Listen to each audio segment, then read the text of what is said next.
faut dans l'hypocrisie, toi, le retour frère, écoutez, Yoka. Yoka. Est-ce que nous, quand on fait l'émission, il faut même cette émission, Moro? C'est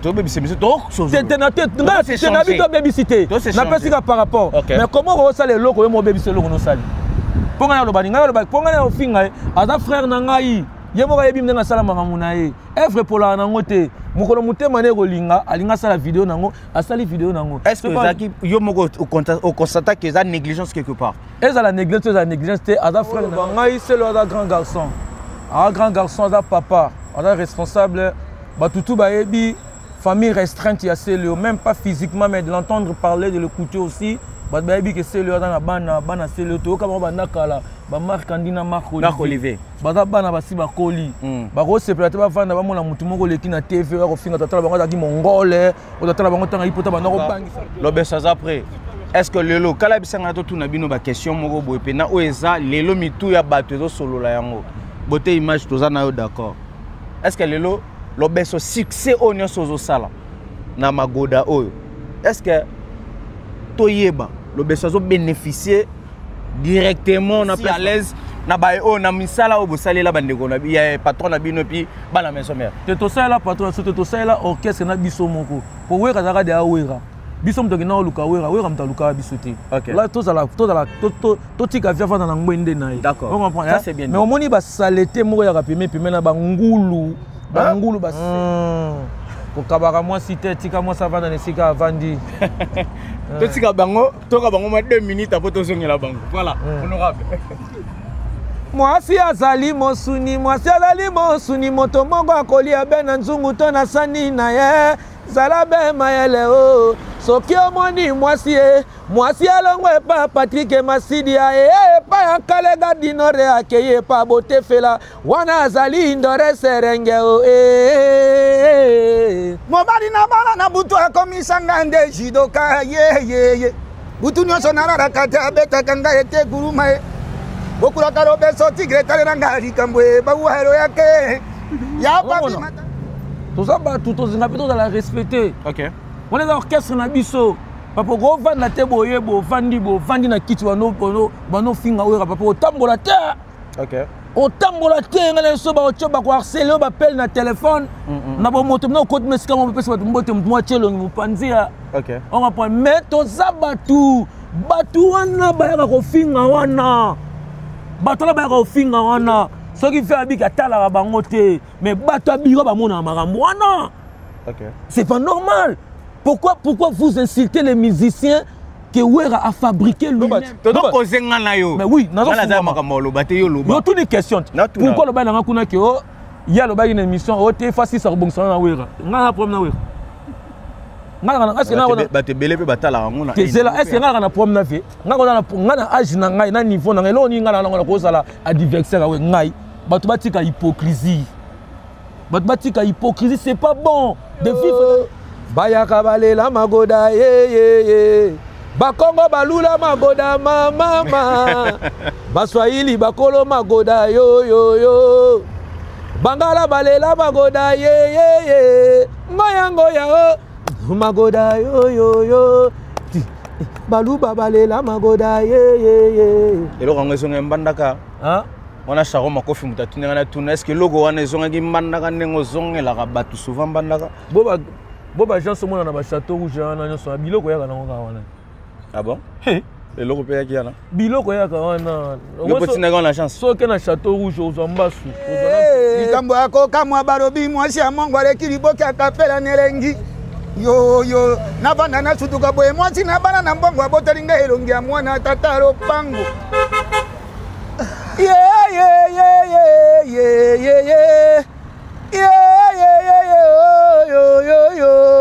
Iseki zalala liko banto basimeli ne ka ba imecha bokonje ka wentine langa we ba kela ne liko elonge ba kela la liko Yikuma koko ya yole yikuma ya mamo yikuma koko ya lole yikuma yikuma koko ya moye yikuma erite watanabe yikuma koko ya njole yikuma ilongo nyolo yakai yikuma koko ya moye yiko watanabe sake koyo katana na likambo bwako moye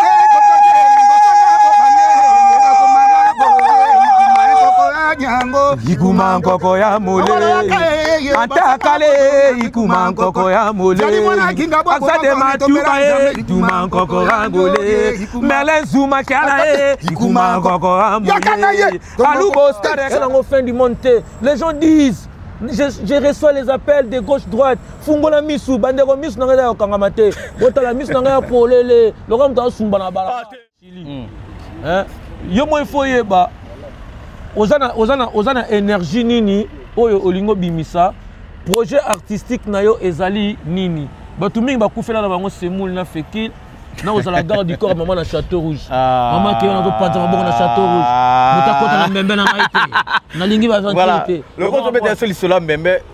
Ça fait 2 fois yango o binisi batu na poto.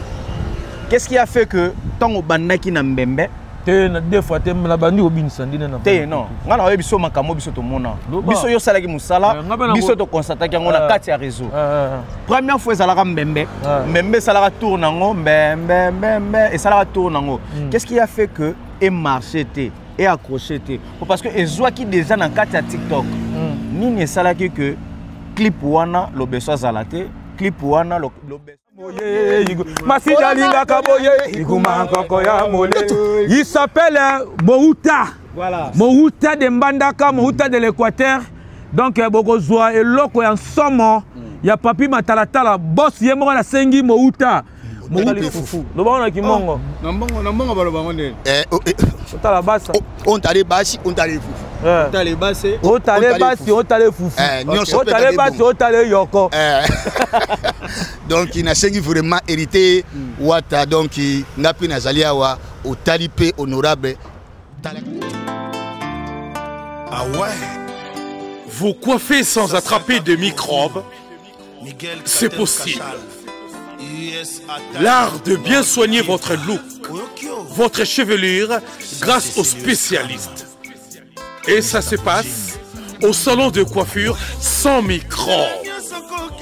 Venez soigner votre look au niveau de la chevelure, au numéro 70 du boulevard Anatole France, à Saint-Denis, métroporte de Paris. Salon de coiffure sans microbes. Vous êtes accueillis chaleureusement. Sans microbes. Un salon de coiffure. Un design moderne. Des coiffeurs jeunes et compétents. Vraiment des pros. Les pros de la chevelure et du look moderne. C'est au salon de coiffure sans microbes.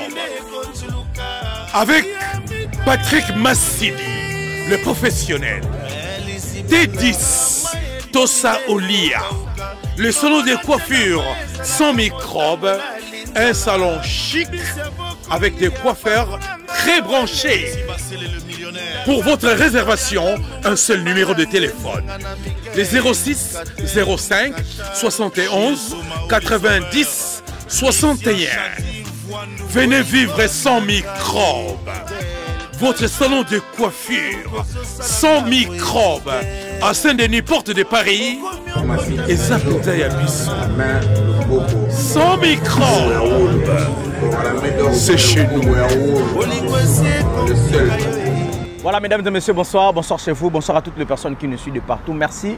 Merci à vous, fidèles internautes. Bato balingara musique, bato balingara culture. En général, tu reçois tout parce que l'artiste est vraiment cultivé, l'artiste est mieux placé de nous expliquer encore une fois de plus la vraie valeur de la République démocratique du Congo ainsi que la musique congolaise. Azamoko, il y a biso, aza valeur absolue, il y a culture nanga, je suis fier de l'être congolais, mais je suis aussi fier de Mamoto yo ayebi makambozo solo là. Dans toutes les langues, tu remets quand même peu solo là nganaye, donc il est bilingue, en solo français, en solo lingala, parce que aza moko beaucoup laka, aza moko, il y a valeur absolue. La culture nanga. Il est là avec moi, à qui on va devoir discuter ensemble avec lui la culture générale. Azap Menanga bien habillé, bonsoir Nayo. L'honorable, il y a le bébé. Ouais. Bonsoir Patrick Massidi, le grand journaliste parmi les grands de la presse culturelle musicale congolaise. C'est bien moi, honorable le bébé. Comme héritier Watanabe, Totorina Tembe a bel et bien confirmé, affirmé, précisé honorable le bébé Lazare. Lazare, wow. C'est quoi? Ah, c'est Christian. Ah, oui. Elle avait bien habillé, vraiment. Olati Kitoko. Merci beaucoup. Nakilelo. Balmain toujours en place. Il y a Gucci en place. Nzambado Sunga Ezomona na batu. Tout baota la yo ma succès lelo ba olobela yango. Et l'honorable Bate Belé ba traita poto d'abord cimetière à ba musicien. Comment t'as fait? Nengeni no sali que lelo batu baloba ke lo beso azana succès alors que ba traitera poto cimetière et à musicien. Ouais, Patrick Massi dit merci pour votre question. Chez moi, toute question mérite une réponse. Toute question. Toute question, il y a une réponse. Ok. Je vais commencer à m'exprimer. Premièrement, je dois retourner. J'ai fait juste une petite rétrospective dans mon pays et dans la partie est de la République démocratique du Congo. Tout le monde connaît la guerre que nos voisins nous ont imposé injustement et je ne peux commencer à m'exprimer comme ça sans pourtant penser à mes frères, mes soeurs, nos parents, nos mamans, nos papas, nos enfants, fils et garçons qui meurent injustement des tueries inopinées que nous avons dit pas penser des lettres. On nous a imposé ça. Volontairement par la jalousie des gens qui veillent s'encamparer dans la République démocratique du Congo, les gens qui veillent ou la personne qui veut extensionner son État dans la République démocratique du Congo, c'est M. Kagame, il ne veut pas la paix. Que les âmes de toute personne là périssent injustement dans la partie Est, que leur âme soit reposée en paix. Okay. La nuit du 27 juillet, on est en août, hein, la nuit du 27 juillet c'était un samedi du 27 pour entrer en dimanche. On a fait l'incursion par un groupe de rebelles ADF Nalu. Ce sont des rebelles des Ougandais, okay. des Ougandais. Ils ont fait l'incursion dans un village qu'on appelle Komanda, dans une paroisse, l'une des paroisses de l'église catholique. Ils ont fait tuer, ils ont décapité, égorgé 41 personnes à l'église. À l'église? Oui. Et 2 jours après, il y a eu encore le fusil dans la ville de Bunia. Vers 17h-18h, on a tué les gens. À Yambi et vers Lepo, à Lepo aussi. Ceux qui connaissent Bunia, ils connaissent là où moi je parle. Donc je ne peux pas commencer à m'exprimer dans votre émission sans pourtant penser à ces gens-là que leur âme repose en paix. Nous voulons la paix, nous les Congolais, nous réclamons la paix. Okay. Nous avons besoin de la paix. Là, je m'adresse maintenant aux grandes puissances du monde, des forces internationales au monde. Nous voulons la paix, nous avons besoin que la paix soit restaurée dans notre pays. Congolais a été toujours hospitalier, Congolais est hospitalier. Nous n'avons pas de problème avec les gens. On nous a imposé la guerre pour nous exterminer. Okay. Que les grandes puissances dans le monde regardent quand même ce qui se passe au Congo. C'est injuste. Rester silence là où on tue les gens, c'est la complicité, c'est l'injustice. Okay. C'est ça que je dois dire. Mais pour revenir à votre question, vous voulez? Si vous voulez, si, il faut que je vous complète un peu. Bien, s'il faut que j'enjolive ce que vous dites, honorable l'artiste musicien Yalo Bébé, souvent, vous êtes natif de Mbandaka. Oui. Vous êtes de l'Équateur, Ngala. Ngala, oui. Mais l'Est du pays, qu'est-ce qui vous intéresse vraiment d'en parler souvent dans vos émissions, vraiment d'en parler et d'accentuer souvent ce qui se passe à l'Est du pays? Cette population-là représente quoi par rapport à votre carrière et par rapport à vous aussi, en étant aussi un Congolais dans l'ensemble? Patrick Massi, je suis une figure emblématique. Okay. Le Congo, c'est mon pays. Le Congo, c'est mon pays. Être équatorien ou être l'un des Bandundu, les fils des Bandundu, des Bas-Congo, Congo central, Nord Kivu, on est tous les mêmes. Et Mobutu, paix à son âme, le fait Mobutu, maréchal, nous a laissé un slogan, une parole, que non, Tatabo Moko, Mamabo Moko, Ekolobo Moko, Mokondibo Moko. Les gens là qui meurent dans l'Est ne sont pas des bêtes, ne sont pas des animaux de la jungle, ce sont des êtres humains. C'est pas du tout normal de se réminer un être, une créature de Dieu sans pourtant le séjour que Dieu lui a accordé soit arrivé, soit au moment peut-être qu'il ne pensait pas qu'il peut aller. Donc on lui a précipité la mort, on leur précipite la mort. C'est pas bon, donc nous sommes censés de les dénoncer. Même si d'autres personnes ne le font pas, moi je suis censé de le faire parce que je ne le fais pas pour gagner, pour avoir de l'argent ou pour bénéficier d'une fortune quelconque derrière une personne, quoi qu'il ce soit. Non, qui que ce soit. Donc je le fais parce que je suis une figure emblématique de mon pays. Si vous regardez en Côte d'Ivoire, Alpha Blondy, je l'ai dit en plusieurs reprises, Alpha Blondy aussi les dénonce. Les méfaits qui se passent dans son pays. Des grandes figures, de figures emblématiques sont censées dénoncer des méfaits qui se passent dans leur pays. Parce que nous avons le figure que les gens connaissent et nous avons la parole. Nos messages peuvent être véhiculés plus vite, rapide, plus que même les politiciens. C'est ça que moi, ma passion est là. Ma passion, c'est ma musique. Mais je ne peux jamais me tenir comme ça dans vos émissions, dans vos micros, sans pourtant parler de mon pays là. Bon, nous n'avons aucun pays que ça. Nous n'avons aucun autre pays que ça, la République démocratique du Congo. Si nous laissons comme ça les pays comme ça, là où c'est bien, nous sommes en Europe. Vous êtes ici en France. C'est pas chez nous là. C'est pas de chez nous. Hein. C'est pas de chez nous. Sauf que les enfants qui naissent ici, c'est leur sol. À l'occurrence de la loi française, que non, les enfants nés au sol français bénéficient aussi de la nationalité française. Mais nous sommes venus d'ici. Chez nous, c'est là-bas. Est-ce qu'on peut dire à l'Obeso, honorable, que à dater d'aujourd'hui, on peut attribuer à l'Obeso que vous faites aussi la musique, cette musique engagée? Mais je l'ai fait depuis longtemps là. Tout le monde connaît. Les attributions ne dépendent pas seulement de la musique.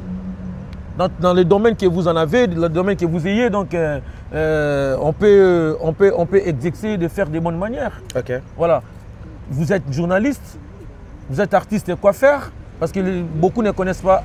Un coiffeur, c'est aussi un artiste. C'est un artiste, voilà. Journaliste que vous y êtes, dans votre postule, si vous essayez aussi de parler de la République démocratique du Congo, ça nous fera du bien. Moi, les messages que je lance aujourd'hui, c'est un discours pathétique. Je les lance auprès des grandes puissances au monde.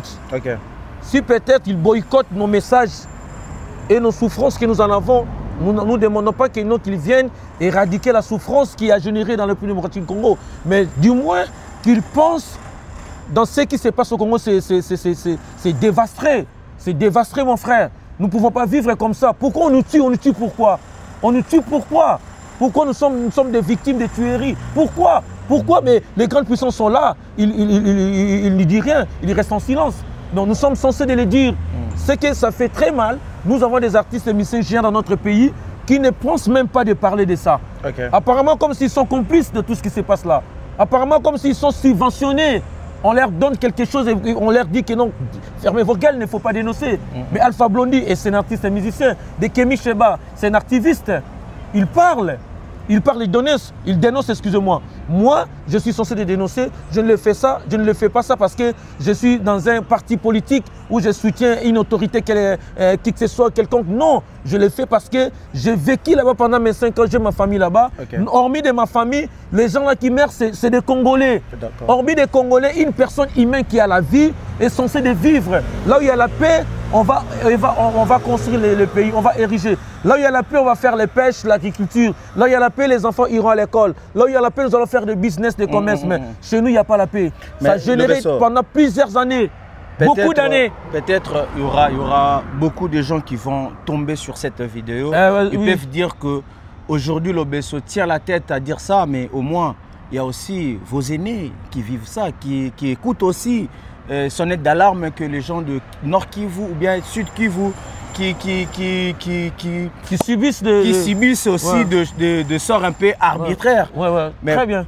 Par rapport à vous, quelle est cette pourquoi vous avez eu cette comment dirais-je, cette autorité de vous engager en amont ou bien d'aller ou bien supporter cette charge des gens qui vivent à l'est du pays? Il y a aussi vos aînés qui sont là. Et par rapport à vous, vous êtes un peu, par rapport à l'âge, vous êtes moins âgé ou bien vous n'avez pas cette, comment dirais-je, notoriété plus que vos anciens et vous portez cette charge d'annoncer ou bien de dénoncer cette, comment dirais-je, les méfaits, les atrocités, les atrocités injustes de notre pays. Mais le salut est individuel, mes frères. D'accord. Le salut est individuel. Ça dépend que de moi. D'accord. Ça dépend que de moi et avoir aussi la conscience. Et l'humanisme, être humaniste, avoir l'humanisme et être aussi patriote. Okay. Je n'ai pas dit que non, ceux-là qui ne parlent pas ne sont pas des patriotes. Okay. Mais peut-être ils peuvent être aussi les hypocrites, je peux dire de cette manière. Parce que nous avons des artistes géants dans notre pays. Qu'est-ce qui leur manque de dénoncer tout ce qui se passe là?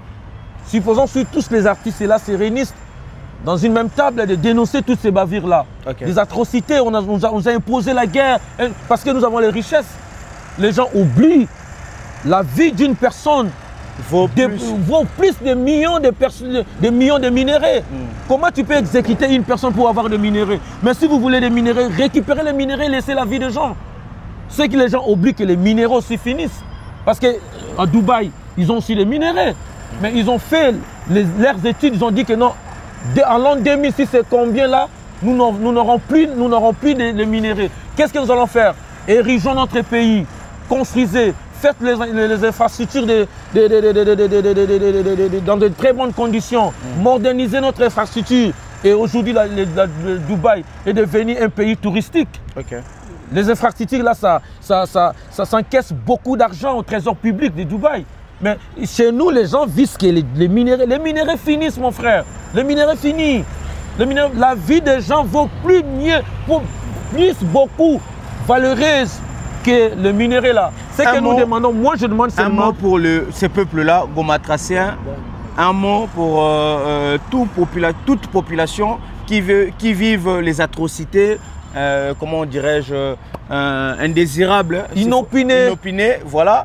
Un mot par rapport à toutes les personnes qui vous regardent.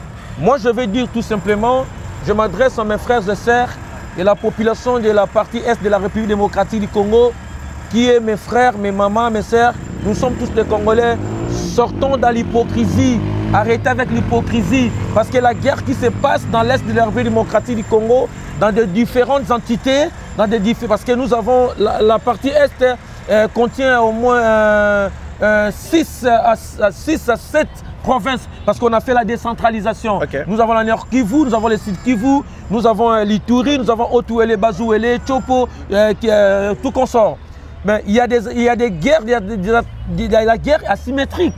Donc vous ne connaissez pas l'ennemi. L'ennemi c'est qui? C'est lui-même le fils du pays. Okay. L'ennemi. Pendant la journée, il démasque. Il est peut-être motocycliste ou un commerçant. Pendant la journée, c'est lui qui subventionne les rebelles pour tuer ses frères. Okay. Donc mes frères et sœurs de l'Est, vous devez arrêter avec cette hypocrisie. Arrêtez, nous sommes censés de faire la sécurité nous-mêmes. Okay. Si le gouvernement n'arrive pas à éradiquer ces phénomènes de tueries, les phénomènes de guerre dans notre pays, nous en tant que population, nous en tant que les enfants du pays, on est censé, c'est impérativement de faire la sécurisation, de faire la sécurité nous-mêmes, ce qu'on appelle la sécurité de notre pays. Nous protégeons nos intégrités pour que l'ennemi ne puisse pas faire encore répéter ce qu'il est en train de faire. Ce que je peux dire, c'est ça. Parce qu'il y a l'hypocrisie. Hein. Il y a l'hypocrisie à la tête là-bas. Le fils du pays, je ne critique personne. J'ai vécu là-bas pendant mes 5 ans. Il y a l'hypocrisie totale dans l'Est. Vous allez voir que non, les messieurs ici, soi-disant patrons, commerçants, mais c'est lui la première personne qui achète des armes à feu pour donner aux rebelles de tuer ses propres frères. Okay. Donc ils construisent au sang de leurs frères. Ils sont en train de riger des maisons, de construire, d'acheter les maisons par-ci par-là au sang de leurs propres frères, propres enfants. Vous devez arrêter avec cette hypocrisie parce que jusque-là, nous voyons comme si que non, il y a théâtralisation politique, le gouvernement en place n'arrive pas à éradiquer ces phénomènes. Okay. Maintenant, c'est nous qui sommes censés de dire, de lancer des messages, de faire des discours pathétiques pour que ces phénomènes-là soient éradiqués. Voilà, vas-y. Voilà, c'était là un message patriotique. Merci à toi, Yann Image. Merci à toi aussi, à Tankale Basse-Gare du Nord, Beauté Image. On est ensemble avec vous. Et tout ça, bongo, il y a Bisso. Vraiment honorable le bébé parce que tout le bébé batouké, tout bien honorable pas mbaté, donc ça veut dire un patriote complet malgré musique, mais il est toujours dans le cas amour, il y a pays, il y a le bébé, tout solo là, il y a le bébé honorable, félicitations d'abord. Surtout on a ta question, on a biso to lobake, batte belé balobara qui poteuse à la cimetière. Vous avez changé la langue? Mais non, ça pose pas problème de parler en français, mais sauf que il y a aussi des mamans qui ne faut pas biso na langue na biso. Bilingue. On est trop bien. Ouais, on est bilingue, on est bilingue. Voilà, merci à vous, honorable Lobeso. Voilà, toi mais quand même peu solo la yango boyo. Il y a batubele balobaka pour te dire cimetière, il y a des musiciens. Honorable, magie par quelle magie oyo lingu o changer batu lango ba mesana nango d'habitude. Est-ce que le to lobaka ka to kangamaka na ndenge bandeko balobaka ke pour te dire cimetière ba musiciens to changer manière na biso ya kolobela. Ouais, nazo mona ntakale basse gare du Nord. Na mona beauté fela. Yo benge beauté image mais son vrai nom c'est beauté fela. Ouais. Il y a Nene image. Beauté fela image, Nene image. Amona beaucoup la ka Mouta Zaliwana, toi na projet mon penaye. OK. Parce que les amboka il faut que ton le barato kanela bola tout tonda bola. Le malato ina sauma donc to kanisa mboka to zonga na mboka bandeko bo telema to bina biso moko. Donc na mona violin salo frère na ngai. Donc, Pichou Madaga, mes sincères condoléances, il vient de perdre son père. L'âme de notre père soit reposée en paix, quoi. Au moins, il y a un pote de cimetière, un musicien. Il y a un fékil na semoul. Ah, t'es... bakufela semoul ndeni. Non, sola, yo fana ndima no. T'es na ndimane niveau ça. Bakimela bakufela semoul ndeni ndeni. Ça na mutu ya. Yo boya te. Comment on va reporter cimetière un musicien? Bon ça. Je fais 18 mois depuis que je suis là. Parce que moi, je compte que des mois. Je fais 18 mois depuis que je suis là. Depuis que je suis là, je fais 18 mois. Mais on a fait les tricks, ça cartonné. Et moi, je remercie beaucoup Héritier Wata. Je remercie Héritier. Je ne cesse de le dire. Je ne suis pas hypocrite, moi. Moi, je ne suis pas hypocrite. Hein. Je parle que la vérité. Si Héritier n'avait pas pensé de moi, tout ce que vous voyez aujourd'hui, tout ce que vous écoutez aujourd'hui, tout ce que vous dansez aujourd'hui, vous n'allez pas écouter ça. Peut-être vous allez écouter ça d'une autre forme. Mais Héritier a pensé de moi, j'étais là, assis. C'est Héritier qui a risqué. À l'objet que non, l'Obeso Yaka. Donc l'Obeso Azali, avion. L'Obeso, c'est un appareil volaille. Appareil volaille, moko très puissant. Maintenant, ça va être bien. C'est quoi appareil, on est vendagi trop. Maintenant, ça va comme une doute. D'accord. Oh, appareil, ça te faire en volant. Et matame et kokwea appareil ko kana ngo suko s'envoler te batu bayaka na bango na bien na monde na musique na ba leader ya musique est-ce que nga na problème na mutu na problème na mutu te na problème na nga zali non conflictuel to yo kota na makambo yo le ba problème wana to meka pe to kota OK question par rapport parce que nga se poser la question na linga répondre question na nga introduction na développement na conclusion. D'accord. Tu as le temps. Natik babeta la musique na lobi te que na nepe ko zela muta invité ngate. Quand même so abi que to penser na frère. To penser na petit frère, to penser na collègue, to penser na master. Et on attend musu bien mais batno so badaki nanga ba vani ngai ba sala makambo na bango mais héritier le baki a risqué habiter avion oyo bino bo négliger avion o ngana bien. Avion oyo e banoro me mabiso. Avion oyo ngai faut na réflexionner ngo to faire envoler avion oyo. OK. Vous en comprendre hein? Tant héritier a posté ngai que non a invité na héritier azwa ki ba menace na téléphone na ba critique. Mais la première fois peut-être que héritier alobaka invité yo oyo la deuxième fois parce que na scène musicale vous allez invité mais na yakate ba boya pour na nino yakate te ba ya ba boya kana banani ba boya parce que orchestre ezaki ya héritier watanabe oh orchestre eza héritier mais dans la batu pe ya yo kaka ba boya kit banani possible ki ba staff na ye OK ba staff na ye bazali ba boya ki mais cette fois ça non pas question bino bako bando commander ngate za société na ngai les entreprises na ngai nga na penser na mutu wana metanga poster ki photo ba critique ki ya sila na ede akala ya ko manera oloba loba makam na télévision OK to bino benga nga to sabe émission ce que za mabe non ce qu'il faut benga nani ko benga ivoire mo sana émission to yeba makam na Sénégal benga Ouganda na Congo ba yeba été les gens sont méchants les gens sont méchants héritier a risqué a bengi avion a risqué a bengi avion à ça l'entretien avion la répétition ça qui en a oui te faire envoler à faire voler avion là la dom mais avion maintenant si ça OK le loyo avait sali vitesse de croisière atterrissage to vandi siko na magoda ya magogo balobaka o pote cimetière ba musicien pote cimetière ba musicien tes frères na ngai pote mirage ça succès na poto OK mirage a rien na poto ba Gims ba Daju ba Naza ba Hiro ba K-Black ce sont les enfants d'ici ba Chekola bana awa nani msusu wa batangelenga kombo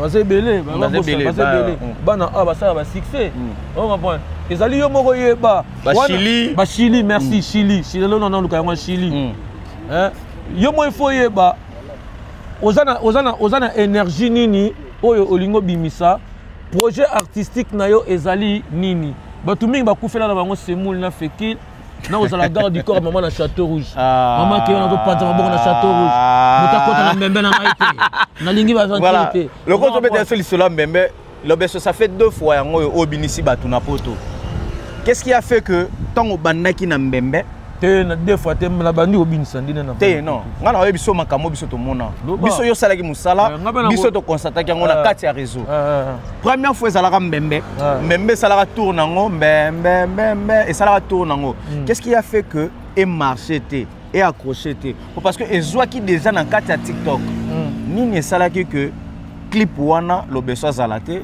clip wana lobeso kombo na ye ekende makasi te ndenge ke lelo na ka héritier te kombo na ekende de makasi na maison mère te to solo na ndenge ya poto wa pomba venture na safula papa te to solo na ndenge ya poto parce que ça là featuring ezaki 3 personnes yo Fabrigas na Déplique même featuring te ezaki nini c'est benga ngaka ne tole kuna tole makayabu na mayebo na mbinzo tolenga na yo ngabenga ku nene na binene ko ya te o ya saturer réseau za muke fu faire muke est-ce que la featuring ezaka ko dabe ezaka ko lia parce que la bela ko beta featuring te mais avec loko peut-être bat batala ko na ei mo balo bela succès bandaki wana fida boya ngo featuring te bele balo bakeza succès ligne ko banda wana ko na nino boya alors que batu mususu bazaki na 2008 to tombola maboko likolo ye ilonga na balase bango nyonso na se balela sengia malaliko mino lele yo oh papi matala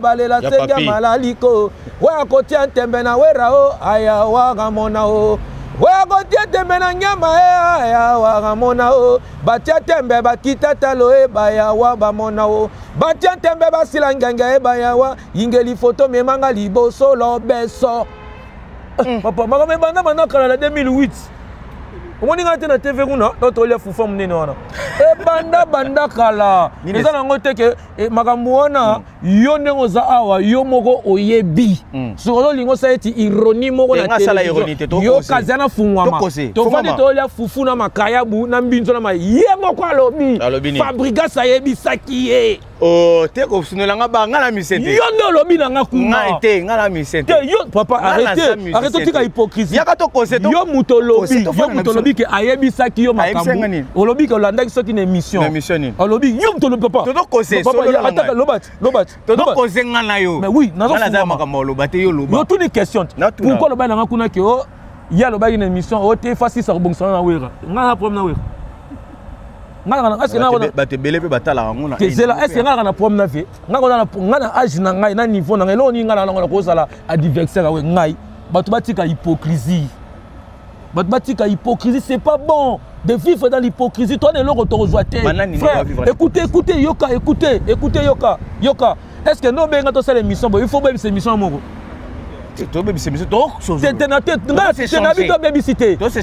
par rapport mais comment on sale loko mo bébé loko no sali ponga lo baninga ponga na ofinga aza frère na ngai ye mo yebi mnenga sala makamuna ye evre pola na ngote mukolo mutema ne kolinga alinga sala vidéo nango asali vidéo nango est-ce que zaki yo moko au constate que ça négligence quelque part eza la négligence te aza frère na nga otika la frère na ngai so menga benga nga lokila eza nango débat nango sujet te to sola magoda longola biloko wana longola evre no moko longola mbango te longola to c'est la paix mbembe parce que to c'est la paix mbembe remix sauter yango c'est la mbembe remix biloko ezebele so esengi clip esala ma clip esala maraka longola to sola magoda na linga mona tetala omoni hypocrisie. Moi je suis pas hypocrite, je prétends même pas de l'être, que je ne serai non plus jamais.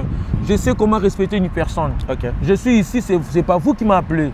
On s'appelle, on se partage, on s'échange. Mais c'est moi qui vous ai appelé. Mais si je suis ici, on peut récupérer ce que nous avons loupé la fois dernière. C'est la manière, la bonne manière et le respect de l'être humain. Mais côté bonne manière, côté bonne manière. Parce que nous sommes tous des passages. Nous sommes tous des passages. Il y a des gens qui meurent aujourd'hui, ils laissent des milliards. des millions, des fortunes grandes, des fortunes incommensurable. Ils ont laissé ça. Vous me comprenez? Michael est mort. Michael Jackson était parti là. Il n'est plus. Aujourd'hui, non comme le niveau Michael. Moutouté, Bohina Batou, pourquoi? Pourquoi quand on a Babylone, comment il a cessé? Non, c'est pas bon là. Parlons de Magoda et d'autres choses. Voilà. Merci Nabatoutou Baota Labiso. Merci à toi, conflictuel. Je suis non conflictuel. Je suis non problème. Tout le monde a monté ma paix, mais na linga bande on a tout. So linga na linga, so linga te vend na quoi na yo, vend na quoi na yo. Honorable le bébé bien bien né tout à l'heure. Tout ça là nous calme pena. Yango na na ngeli. Yango laksani. Yo ça dans na poto. To balmen na yebi déjà. Voilà, honorable Mblo kango ezokota mais toyoka kape honorable le bébé azaki na featuring moko batu bazelaka yango mongo contre mongo. Et puis ça moi logo moko bende kona yo Fali Poupa toyokaka yango pe que honorable le bébé fallait ça la feature moko na Fali Poupa où en sommes-nous na feature ngo to komi wapi et puis nini ezo ça la queue et c'est réalisé te wana zali beaucoup là yé moko ne mutalobaka nini sus. Toi avancé. Voilà. Toi avancé. Toi l'émission. Voilà. Il y a beaucoup là. Il y a beaucoup là. Respect dans beaucoup là. On a un grand prêtre. On a un grand prêtre. Il est là que. Tu me gagnes à éviter papa. Beaucoup là. Il y a petit nangai. Il y a beaucoup là le condo. Tu rebêtes un mbonda sec. Il y a image exacte. Et les gars, quand on film, n'est pas confrère Ken Piano. Veillez mon lobaka, grand prêtre mon lobaka, grand prêtre mon muté malin mon sobake, non, t'es bon le que l'anga ou bengaya. Ils sont quand on a grand prêtre, tu connais qu'on l'examen le maman bêté, et papa t'es kunate. Voilà. Kunate. L'obé soba te verra moi. On est à l'obaka, bon, et mon gars mon cola mon parce qu'à l'oba, image ça. Ok.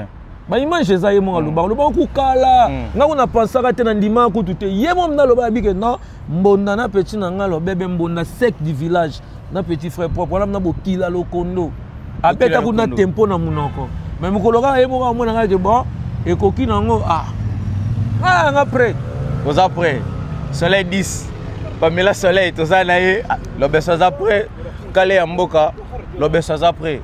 Est-ce que lelo kala bisanga to tuna bino ba question moko boye pe na oeza lelo mitu ya bato zo solo la yango bote image toza na yo d'accord. Est-ce que lelo lobeso succès onyo sozo sala na Magoda oyo est-ce que toyeba lobeso zo bénéficier directement na place ba futaka bato ba droit d'auteur sur œuvre na yo oyo sali bo banaka na bénéfice hein banaka na bénéfice ndelingo lo ba bisoni.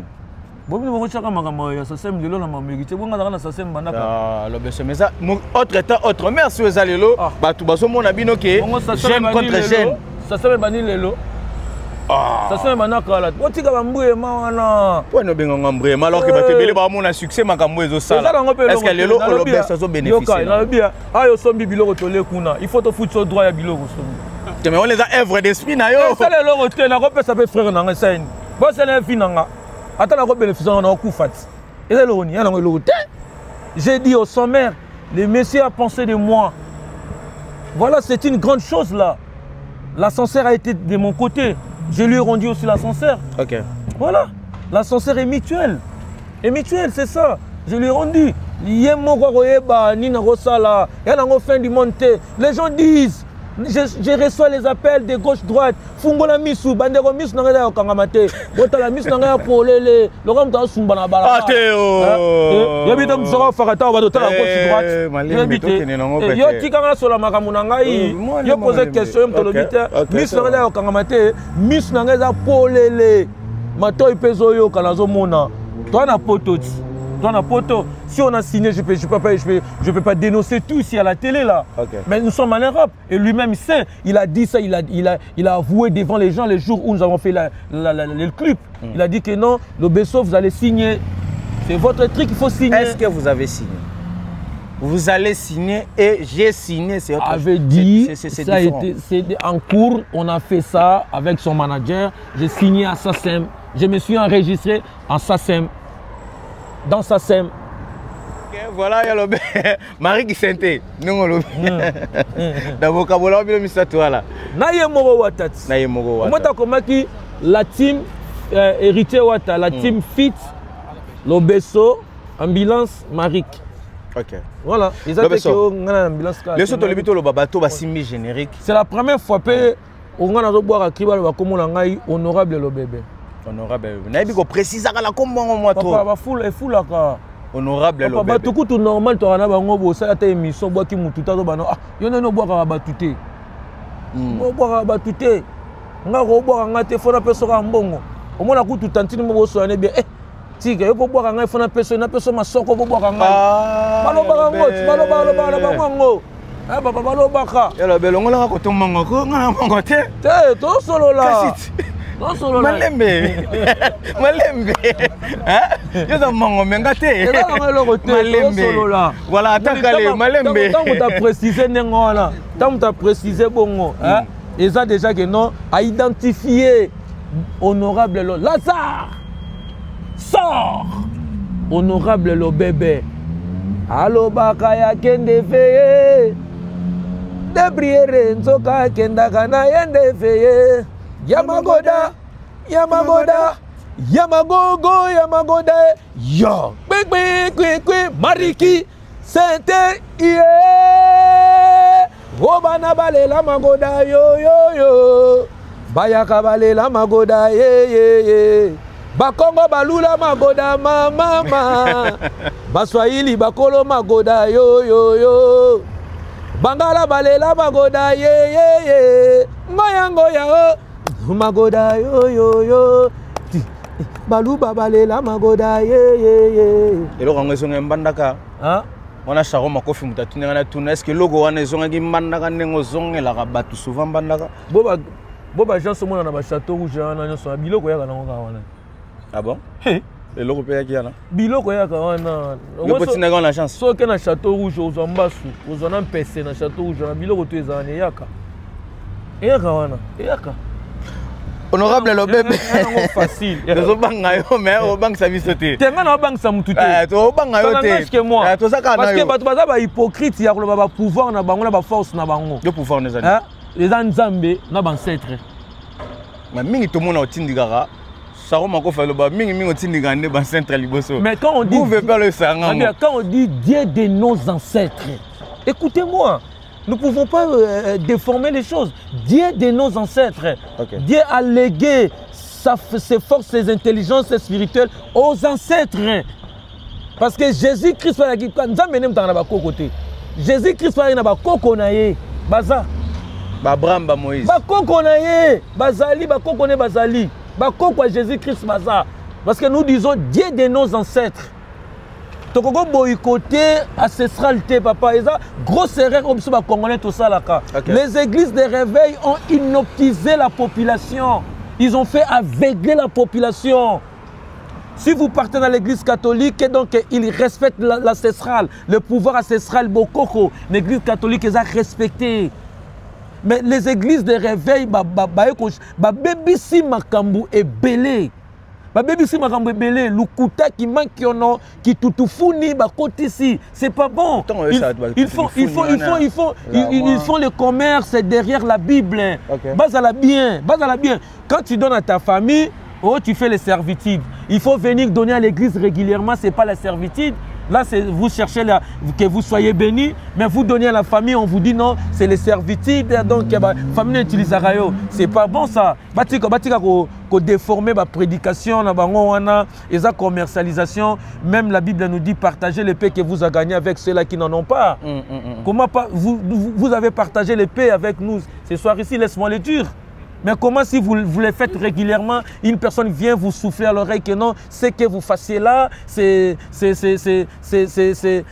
pas bon, c'est les servitudes, donc vous êtes entoncé diaboliquement dans votre famille pour que vous travaillez pour eux. Non, c'est pas bon là. Ce sont les églises de réveil qui ont déformé beaucoup plus de choses. Pouvoir ancestral, moi je crois fermement au pouvoir ancestral. Je ne suis pas hypocrite moi.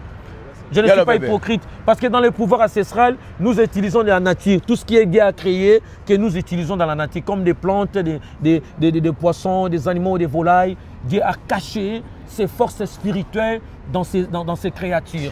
Tu as moi surprise, mon gars, mon encore tout ça, eloko yango ndenge ezalelaka ata nkale soki aza na ngai gatuzo maître topesi yo mbote ya nene image Charo Makofi donc voilà base Gatuzo gouverneur à Funa voilà base garde du Nord donc Charo Makofi baza na maître Ziki Charo Makofi na pesi bango no stu bambote base garde du Nord mobimba Pomba Kevin voilà topesi bango bambote na ebité Kevin Pomba donc sans oublier Enoch tokotisa nano ya yo parce que bato baomona kaka magoda bazomona kaka magoda est-ce que toko brancher bango loko moko ya sika oyo ezoya après magoda tomeka konokisa bango Mauta s'il vous plaît avec beaucoup d'honneur beaucoup de respect toyoka nanu moi eloko moko ya sika voilà Mauta toyoka bino parce que Mauta on kalo sako bomanga nyama nchiko liaka iko kumure nkoko onka one lo sako mali ilonga bakolanga konga tabo bobelo manga bondenge boko ikakila nzala mbila ne balotola mpuso lo sako mali kokabaka mwasi te tika mwasi avanda na esika avandi totika bango toka bango ma 2 minutes apo tozongela bango voilà honorable mwasi azali mosuni moto moko akolia be na nzungu to na sani na ye zala be mayele o soki omoni mwasi alongo epa Patrick Masidia epa ya kalega dinore akeye epa botefela wana azali ndore serenge o mobali na bana na butu akomisanga nde jidoka ye butu nyonso nararaka te abetaka ngai ete kuruma ye bokulaka lobeso tigre talelanga likambo bauhelo yake ya papi matalatala soki olingi likambo yo ilonga boyo kaka botonga mibonkoma ifanti nanga na tini na bobe botaka bona bafo botaka bontema kobetaka mwasi ante gruma te kobeta mwasi likofi mibale te misato te okoboma nzoto likolo ya nzoto pamba lobi okokende mosala ngani ya mondele mwasi azali Santo Maria senga mama na bolingo bukela ye maborongo na se tongo ezali monene kotana kaka likambo yako kamwa balobi mwasi ya mongo aleki liboki akapela nelengi yo navanda nasutuka boye mwasi na bana na mbongo aboteli ngai elongi ya mwana tata lopango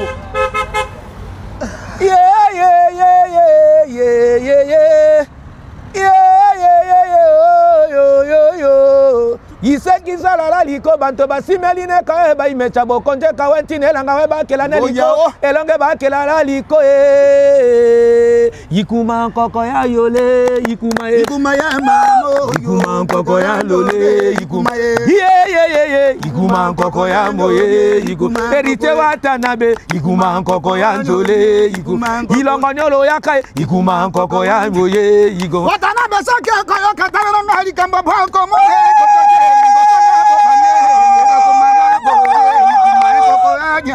yikuma nkoko ya mole antakale yikuma nkoko ya mole asade matuka yikuma nkoko ya mole mele zuma kala yikuma nkoko ya mole alubo stare kalamba yikuma nkoko ya mole ya babi matala tala yikuma nkoko ya mole yikuma ivyali salwe yikuma nkoko ya mole ilanganyolo yakae yikuma nkoko ya mole japole ituku jende yikuma nkoko ya moye le bombongo ye yikuma nkoko ya moye bololezo babala kisi sanga ya kota risabi bawo ya kota do malani maya papi matara zokyo boyo yikuma nkoko ya moye yikuma yikuma nkoko ya moye yikuma yo yikuma nkoko ya moye yikuma Patrick Masidia yikuma nkoko ya moye yikuma yikuma nkoko ya moye Dide mayamba na Irlande yikuma nkoko ya moye base gardi nore yikuma nkoko ya moye bote fela yakanda kae yikuma nkoko ya moye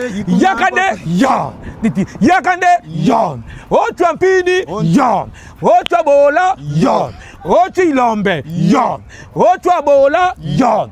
Otwa Bo. Allez, Bekatabolo, Bekatabolo, Bekatabolo, Bekatakata, Bekatabolo, Bekatabolo, Bekatabolo, Bekatakata, Bekatabolo, Bekatabolo, Bekatabolo, Bekatakata, Bekatabolo, Bekatabolo, Bekatabolo, Bekatakata. Kita, Mama ye, Ikuma Koko Amoye, Masida Linga Kaboye, Ikuma Koko Amoye. Il s'appelle Mouta. Voilà. Mouta de Mbandaka, Mouta de l'Équateur. Donc, Bogozoa et Loko en somme. Il y a Papi Matalatala, boss, il y a la Sengi Mouta. Mouta, on a permis. Luka permis. Voilà, mesdames et messieurs. Comprenez que tout ça, Mouta, tout le monde a des questions. Mouta. Et ça, on est d'abord au Koutana, mango contre mango. Et là, on a des sentiments. Ah, vraiment, donc, il y a vraiment. Na lota kango pe na kanisa kango ke moto ya tombola culture mongo na maison mère parce que bato ebele ba ibaka maison mère ezalaka ya batabandundu te maison mère pour na RDC Congo monde entier mokili mobimba mais mutu mo waye ko tombola culture ya biso ba mongo na kati ya maison mère tozaka pe na fier na ye Lobeso Tigre et puis ya mwana nanga kingaba honorable ndé omone ba pese mikolo nga na lota kika bobo pesa nga chance na yemba na honorable moi eloko moko. Est-ce que le los a prêt à ça la featuring non honorable Lobebe na nazaka prêt na Ernest nazaka prêt na prêt style de musique est-ce que zalaka mongo to poko improviser le romongo bon nga penza na vanika na culture ya mongo mais soki pe ba miminga ba culture musumene na vani pena na culture ya mongo to lo banini producteur aya ya Bijou Matalatala akota likambu toto suka wapi wataza wata kaka Deba wata loba. Wata pena. Wata na sengi yongo nga yangoyo mouta ya bwende. Wata yeyo mouta bwende. Donc na sengi yo. Eloko tangu pena otomboli lisusu magoda. Donc na yebike tala peli sur makoto. Otali mai, otali pe fufu. Otali mai, otali pe fufu. Loba on a kimongo. Na mbongo ba loba ngone. Otala basa. On tali basi, on tali fufu. Otale basi, otale basi, otale fufu. Otale basi, otale yoko. Donc il n'a sengi vraiment hérité wata donc ngapi nazalia wa otali pe honorable talaka pe babiso yo na kati ya bamboko yo donc ekosala bien to tombola kaka bokila kondo wata message moko spiritas message moko na bato balingaka ya Bijou Matalatala na bato balingaka ya Lobebe honorable na bae onyo so balingaka la bonne musique message donc message eza pena na ba spiritas nyo sa monde entier ba ibike magoda nde mutu evandi to ana na 5 ans ya magoda pardon amen oui 5 ans nous na 5 ans ya magoda ezo régner ba msusu bozela nanu pardon to consommer nanu magoda ya magoda Yamagoda et quoi là Mariki moi message moi mbote na bandeko batali yo bato balingaka yo mbote mingi na pana opesa liboso et pas ya wata goga donc na bosanité ya Papi Matalatala matosi oya yango wana na yebike oyo oselanga na kacha Luanda lelo pe na kacha ba mikili en tout cas naza penda awa na bosanité Nicole Batafe Bibishi Loboko Bayasi Kaloboko Anthony Kake Ingila honorable oya yo yango wana na pesi ba mongo nyoso ba mbote bana mongo nyoso bukulaka na ngai ipupa aigle bwaka pe lisupe epa ba koto donc mingi akolebeza te moyena monopoliser ba moyezate mais bopesa ngata na yemba na honorable Lobeso Tigre kingabwa ne tombera jamais na mona kingabwa ebaka ikuma nkoko yango lilie ikuma nkoko ikuma nkoko yango lilie ikuma nkoko ikuma nkoko yango lilie ikuma ikuma nkoko yango lilie ikuma nkoko yamoye boluma ntungu amoye ikuma nkoko yamoye ikuma nkoko otale basi otale fufu otale basi otale fufu otale basi otale fufu honorable ayo kalika muta koti makamuna yo tala mai tala fufu voilà merci beaucoup olamba ngote ya kote bato tolamba ngo ya makasi faut mesurer otali mai otali pepo merci beaucoup na présence na yo merci na ngo lekeli biso honorable Lobeso toko vraiment la souka merci na ngo lekeli biso voilà honorable le bébé tokomi prendre na suka na ba ebele ba lobi honorable tokomi prendre na suka ba moni ndeko na yo c'est le scram ba moni ba revendication o et salami ebele ba te belé ba lobeli sur c'est le scram ba to musu ba ebisinga masidi eza lutte peut-être que lobeso pa bandaka eza na maloba mususu pese là se référer na makambo ya lo bébé. Est-ce que nayo lobeso oko pesa c'est Léon ndeko nayo raison to ozana maloba mususu ya koloba na ba propos nyonso yoki ya c'est le scrap te ngalo na oloba ngai c'est le grand garçon un grand garçon da papa on est responsable ba tutu ba yebi famille restreinte ya c'est le même pas physiquement mais de l'entendre parler de l'écouter aussi ba yebi que c'est le dans la bana c'est le to ka ba nakala ba marque andina marque Olivier baza bana basi bakoli bako seplate bafanda bamona mutu moko leki na TV ko finga tatala bango taki mongole o tatala bango tanga ipota bana ko bangisa bana c'est pas normal ça. Les gens qui doivent se maîtriser, qu'ils apprennent la bonne manière de respecter les gens. Mais on a la côté on a parce que batumsu basala ba sentiments, ce sont des sentimentalistes. Au vandi boy oyoko luka makambo ebi pe que retourne ngo ya makambo ebi ko luka nezani. Bon, du côté c'est Léo. Pour moi, je peux dire tout simplement que c'est Léo allait peut-être se calmer. Ne pas finir na bango bongo. Quand on va ne pas kimia, a boy na peta msupe koloba. Pour ero kitisa été, ero tombo la pété ero diminuer na ngo PC Léo té. Et là on a koloba ka yango. Moni ko kende ko toucher ba poche mususu. Hein, ezara so na kanda. Wana kanda, il faut que ça me maîtrise parce que moi plusieurs fois, je me rencontre avec Léo qui me disait que non, frère, calme-toi. Bako finga yo vanda betango karaoké.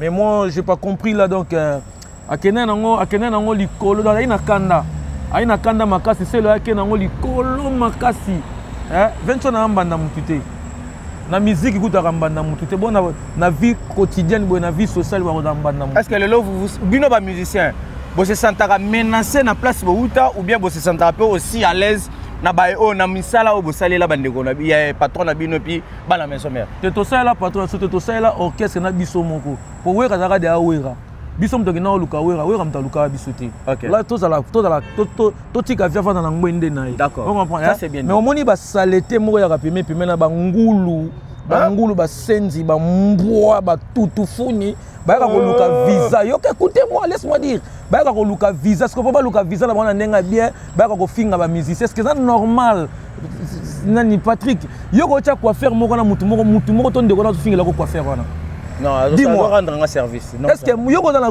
journaliste mo pour na chaîne na yo allez mutu moko ba ka finga le journaliste no zo selo musala tout dans la front frère tout dans la front est-ce que nous sommes censés d'être insultés là autobima est-ce que batu anta basala makamo yo kasi batu bafanda balanda ngo mais il faut savoir que dans la coutume chrétienne dans la coutume africaine et beaucoup plus nous les Congolais les petits ont toujours tort les vieux et les grands ont raison. Ce que moi je veux dire à mon frère c'est Léo il allait se taire. Il allait se maîtriser avant d'année kimia avant d'année ba finga mbalebe ça ngelo c'est le vimien c'est là vivra mieux que les rabaté belé vous comprendre c'est là vivra même dans matière il y a bien beau ah ba bien na vous comprendre voilà honorable il allait se calmer il allait se taire atiki na makamwana eleki nango bongo eke nango ndengona parce que ero changer nango elo monter moi j'ai été insulté à plusieurs reprises ba comment na niveau finga mère na lesbienne vous comprendre maman ba ta na sona ba 65 quelques temps yozo finga que non ah lesbienne tala bagan sa tala yoka c'est bien c'est le salifo à salifo mais tout ça ba tout on a plutôt dans la respecter. OK. On est dans l'orchestre na biso. Papa go vanda na te boye bo vandi na kiti bano finga wera papa otambola te. OK. Otambola te ngala so ba ochoba ko harceler ba appel na téléphone na bo moto na ko mesika mo pesa ba mbote mo chelo mo panzia. OK. On va prendre mais to zabatu batu wana ba ya ko finga wana. Batu la ba ya ko finga wana. Ce qui fait abika tala bango te mais batu abiro ba mona makambo wana. OK. C'est pas normal. Pourquoi vous incitez les musiciens que Wera a fabriqué lui-même et vous touchez les mêmes musiciens là? Bango ba finga ba misa ba orchestre mususu.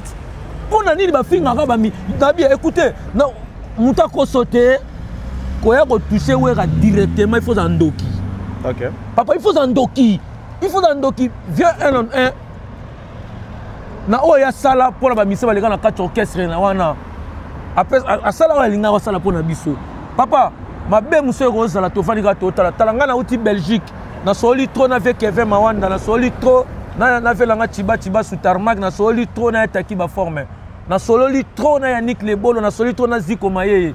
To soli trop na Karine ici yo. Cas grave. Na soli trop na Fabrice Mwamba. On a assez parlé. Mon frère, tu n'as pas le temps de faire des répliques. Ce que tu as servi là chez nous, c'est bon. Salam Moussana, le lobat babi na magoda. Félicitations. Tu as la maison mère. Et là le Koumani. Tu as la maison mère. Tu as des produits fabriqués, il y a maison mère. Est-ce que tu vas nous tirer sous kuna? Batiga rofinga ba musicien. Tu as umba ba tuté. Merci à toi Pamela 10. Merci à toi Tanka les basses gardes du Nord. Merci à toi. Nous sommes des responsables, nous avons des enfants, tout en a famille. C'est pas propre. Moi je ne prends pas la part parce que c'est le toucher les vies. Non, je condamne. Il allait se taire avant un équipe parce qu'il changeait dans moi été. On était bien mais qu'est-ce qu'ils ont servi dans Wenge? Mais non, on fait un visa na yo pour pas personne visa na 4 orchestres. Oye, o lati molimo mo bandi ko finga batu. Papa. Bo finga ka bino bangulu akapela, bino bangulu ba conchon, les conchons que vous y êtes. Bo finga ka c'est bon. Ngasogi bo ye, ngana ye. Merci à toi, honorable Lobesso. Merci à toi, Beauté Image. Batouba bina Magoda. Magoda toujours. Après Magoda, honorable Mabindiko.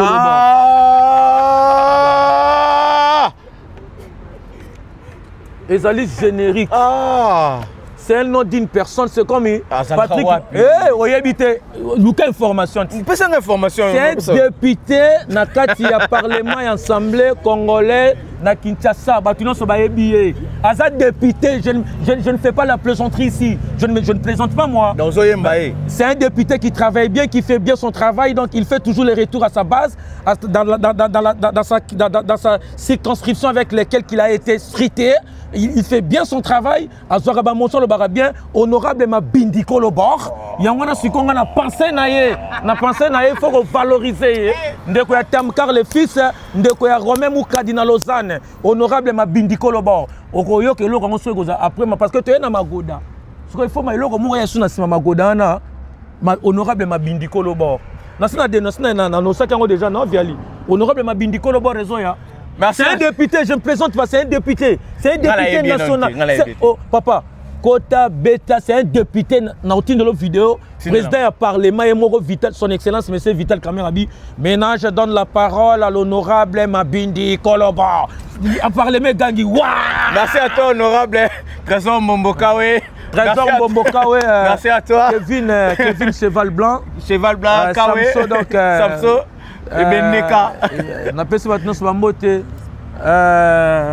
Mes condoléances à la famille Je Respire. Famille Spire, on a perdu papa. Je Respire, tout ça. Il y a chanteur. Il y a chanteur. En tout cas, Juris Spire. Je respire. Mes sincères condoléances, que l'âme de notre papa repose en paix, la terre de nos ancêtres, lui soit très légère. Donc, en tout cas, je suis de cœur avec vous, Juris. Dans les qui sont tous Mikolo, tous les partis politiques, la coalition, un parti politique au pouvoir. Donc, coalition. Voilà, on est là donc. Maître Bijou Matalata, Maître Bijou, maître avocat, Maître Bijou Matalata, n'a pas ce Bambo Théâtre, n'a pas aimé Matalata, la boss des boss, n'a pas ce Bambo Théâtre, Djamba, n'a pas si Djamba, les grands accompagnateurs, l'artiste Djamba, n'a pas ce Bambo Théâtre, n'a pas ce Bambo na Didier Matalata, la logique, sans oublier Yemoko, grand prêtre, Y'a Papi Matalata, la miroir d'Acosta, n'a pas ce Bambo Théâtre. Donc, vu à l'ongla, par exemple, petit naïma, il mis sur quoi? Toujours, influenceur suprême, faut que ça ait été. Un ambassadeur, il y a Schengen, peut ça petit dans un visa. Donc, à l'ongla, on a participé Nagler Boué, l'influenceur suprême. L'influenceur suprême, donc Sexy Boy, on a fait ça en théâtre, sans oublier Chica, Maître Chiga. Chika Lukao. Na pesa mbo Diesola London City. Guy Basket. Des continents, Bambo Théâtre, donc dans ce monde on a appelé Bambo na Chiquito Papa Paradis, donc restaurant Paradis Chiquito. Togolia Kito kuna na Mikolo Togolia Kobande. Mikolo Togolia Koba na Memayo. Togolia Koba et pas Chiquito Papa Paradis. Na pesi batino Bambo Théâtre, Bambo Tessu na kena ngoma makasi. Dans ce monde on a Zingania au garçon relax, Didier Mayamba Hitler, yo yebine to sola bana Crey. Na pesi bana Crey nyos Bambo te nene image. Na pesi bana créé bambote minga kosamba pe ko luba pe zalité donc batunyos bambote ya trop donc Nasi Sunda Mayanga mwasa mwindu ya pembe ya poile belenze la minu bambote ya trop Michel Mbongo tata lupango félicitations, tu as fait marier ta fille aînée Céline Mafuta, félicitations mariage kitoko to swaki ba gâté uti na likola ma patezo kitanase au salé loro moi kitoko, félicitations maman Luisa. Na pesi bambote na dala sol mabanta bambote ya trop. Donc, mingi ressemble à Pierre le Baté côté Bruxelles. Vendredi, nana Bruxelles. Vendredi, vendredi, nana Bruxelles. Showcase, mon gars, qui te reconna. Kuna ya Vremboka. Apesa Vremboka, kuna ya Vremboka. Boka, bana. Na sali krimo mikolo, pesa nga mwana nanga. Tikela nga mwana nanga. Zongse nga mwana nanga. Yon kaski yekri yango te. Pesa nga mwana nanga. Tikela nga mwana nanga. Zongse nga mwana nanga. Irresponsable. On est honorable. Honorable ma bindi kolobori. Et on a marre payer na. Ça n'est fini pour aujourd'hui. Maman, c'est papa doit déranger là que non. Pesanga mwana nanga. Zongselanga mwana nanga. Tikelanga mwana nanga. Papa pese moi c'est ça mbiringa muteko tutufuni. Yebisa moi si na boba placer mwana. Maman, pesanga mwana nanga. Tikelanga mwana nanga. Zongselanga mwana nanga. Honorable Mabindi, Koloban. Ça n'est fini pour aujourd'hui, mesdames et messieurs. Merci à toi, Chiga. Merci à Negoto. Merci à toi, Viali 10. Merci à Negoto 10. Pamela 10. Topesi Ombo Théâtre. Artiste et Jamba. Tous ensemble. Beauté image, beauté fait la Tozaki. Bon, honorable, bien habillé toujours. Nous avons handicap, la bière de Lix. So moni babilo rodé handicap Tozaki na. On est là ngeli balmen. Moni tenga zaki na simple ya pamba boy. Donc merci à toi. Calais Basse-Gare du Nord. Donc Basse-Gare du Nord, Basse Zaki représenté. Merci à toi Charo Makofi. Un coup, babetso me bapesho aspirine pour yo comme tout passe lobby. Gouverneur Gattuso, babetso me batunyo li sous lobby est-ce que comment bien. Gouverneur Gattuso. Donc Gattuso. Soupalion. Un beau garçon qui parle bien là. Donc sans oublier Nicolas Onyenze. Onyenze abiso Soupalion.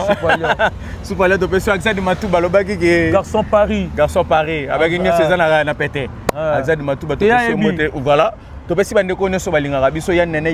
pour le sacrifice et puis oncle Jules Dikando Noisy les secs monté maman pour finir les patrons de Noisy les secs sans oublier Venasso Richard Salambi les gens Salambi au boire à Richard Salambi il faut boire à grand frère non yom ta so alongola la ça c'était meilleur comme rebelle. Voilà, merci beaucoup.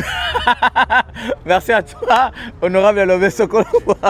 Merci na bandeko na so batali biso que cette émission est à la biso attaquer les autres aussi ici et que na biso na passé.